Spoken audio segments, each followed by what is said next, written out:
Hi, Fred FR5ED here with a follow-up beer review because I have reviewed this before and I am coming back around to it. This is one of my all-time favorites from Cigar City over in Tampa, Florida. This is Tocobaga. They've reclassified it as Red IPA, which is what I've called it all along. It was an American amber ale is what Tim Ogden, who created this as a homebrew recipe before he became the head brewer at Cigar City. He's since moved on to Tampa Bay Brewing. But when I talked with him personally at Cigar City Brewing back in 2011, he was just giving me the backstory on this, having been a homebrew recipe of his. And he said he would classify it somewhere between an American Amber Ale and an Imperial American Amber Ale because it does come in at 7.2% ABV. Thought it was higher, but I guess not, 7.2. But anyway, I fell in love with this the day I had it, the first time I had it, and it's great on tap in the tap room there at Cigar City. It is, comes in cans, and you could get it for a while. And then it seems like about 2 years ago, maybe a year and a half, 2 years ago or so, they had to go with a price increase. And the way they did it was rather than increase the price of a 6-pack to $10.99, they made them 4-packs for $10.99, if I recall correctly. And it pained me to buy it at that point, but I would every once in a while just because I loved it so much. And then you couldn't get it. It just went away.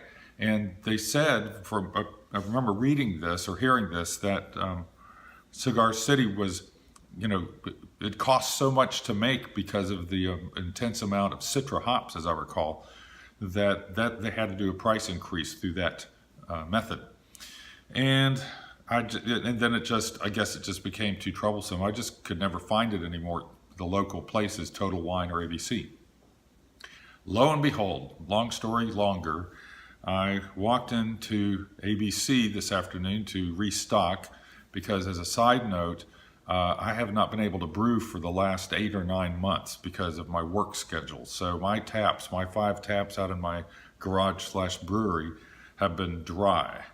And along those lines, the favorite beer that I brewed out of the 20 brews that I did during my first year of brewing was my clone of this. In fact, I did it 3 times, tweaking the recipe each time a little bit, but it was the most delicious thing I'd ever tasted. I actually remember liking it better than the original. But anyway, it was with input from Tim as well. Couldn't divulge any secrets, but he could answer a few questions and give me some tips and steer me in a direction without giving away any trade secrets. And it came out so great. It's my favorite beer of all time, is my version of it. I can't wait to start brewing again. So with that side note aside, I'm also letting this warm up a little. I'm going to crack this open. Now, a couple disclaimers. One is I have a cold right now, not feeling great. We'll see how my smell and taste is working, if I recognize this and if it tastes or smells good. So that disclaimer that my current condition should not hold me accountable for any problems that I have with what I'm sensing. But I just have to crack it open and try it. I just wanted to capture this because this is like finding an old friend. Did I mention, I don't think I got to this point, that when I found this today, I was even greater. It was a great surprise to find out it's back in 6-packs at the old price. It's the same price as Highlight now. So for $10.99, getting 6 of these, and it's available.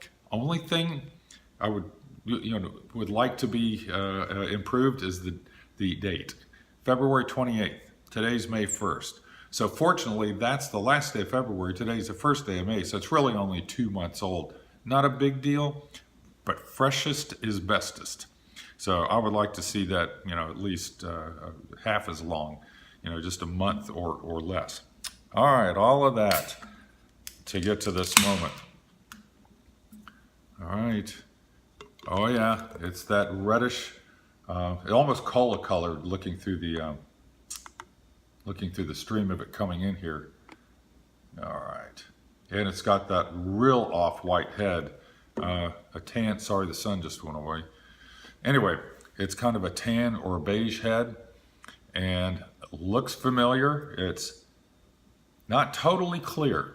It does have some haziness to it, and I remember this, which is just fine. In fact, my version has a little haziness to it.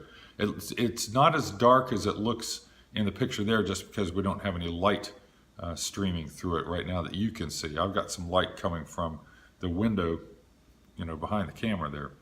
All right.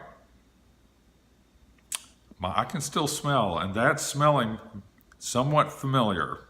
It's hard to smell through all of that dense head that I have poured there. But it is smelling familiar. It's kind of a blend of like a caramelly, malty aroma, but definitely the citrusy, orangey, melon, pineapple, all those fruit or tropical fruit aromas. Nice. Now I'm going to see if I can get a sip through that head there.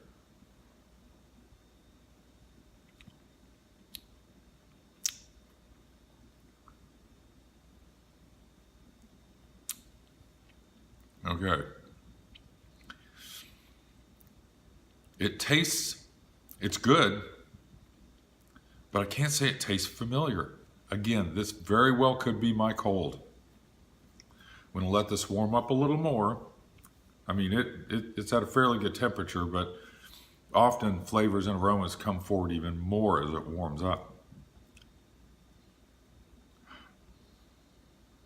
So while the aroma has a somewhat familiar smell to it, the taste didn't capture me as Tocobaga.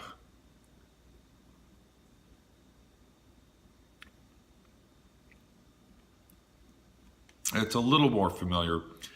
Fortunately, I grabbed 2 6-packs of it, and over the next several days, as my cold improves, I will get some more chances to go back and try this. But it's very tasty. I'm getting wonderful aromas, somewhat familiar aromas, getting good taste, just not familiar to this particular brew.